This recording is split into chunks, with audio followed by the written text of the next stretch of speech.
بادشاہ کا انوکھا لباس۔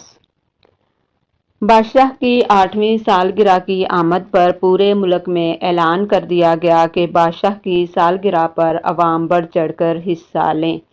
بادشاہ نے اپنی سالگرہ پر یہ اعلان کرایا کہ ان کے لیے ایسی شاندار پوشاک تیار ہو جو کسی نے آج تک استعمال نہ کی ہو۔ جو بھی بادشاہ کے لیے ایسی شاندار پوشاک تیار کرے گا اسے انعام و کرام سے نوازا جائے گا۔ چندو جولاہے کے 3 ذہین لڑکے تھے جو بادشاہ کے مظالم سے تنگ تھے۔ یہ تینوں بادشاہ کے دربار میں حاضر ہوئے اور بادشاہ سے کہنے لگے ہم آپ کے لیے ایسا لباس تیار کریں گے جو آج تک بڑے بڑے بادشاہوں کو نصیب نہ ہوا ہوگا۔ یہ انوکھا لباس دیکھ کر ہر کوئی اش اش کر اٹھے گا، لیکن جھوٹے، بے ایمان اور فریبی شخص کو یہ لباس نظر نہیں آئے گا۔ البتہ اخراجات بہت زیادہ ہوں گے کیونکہ کپڑا سونے کی تاروں سے تیار ہوگا اور لباس پر ہیرے جواہرات سے کام ہوگا۔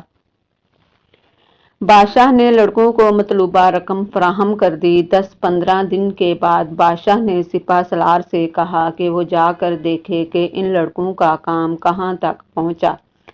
سپہ سالار نے دیکھا کہ لڑکے کپڑے بننے کے انداز میں خالی ہاتھ ہلا رہے ہیں۔ سپہ سالار چونکہ ایک فریبی اور بے ایمان شخص تھا اس لیے اس نے اپنا بھرم رکھنے کے لیے بادشاہ کو اطلاع دی کہ حضور لڑکوں نے آپ کے لیے لاجواب پوشاک تیار کی ہے۔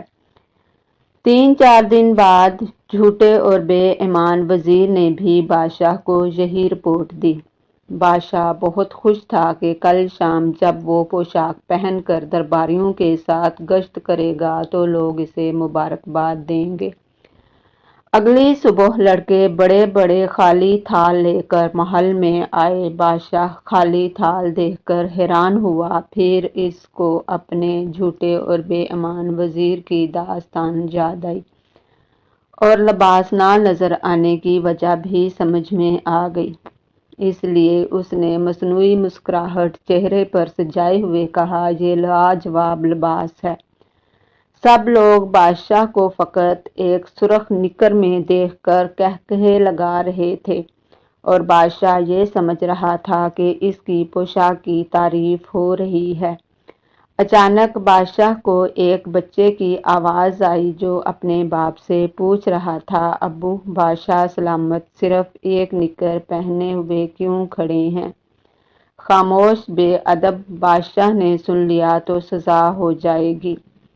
اس طرح بادشاہ کو اپنے کیے پر بہت زیادہ شرمندگی ہوئی۔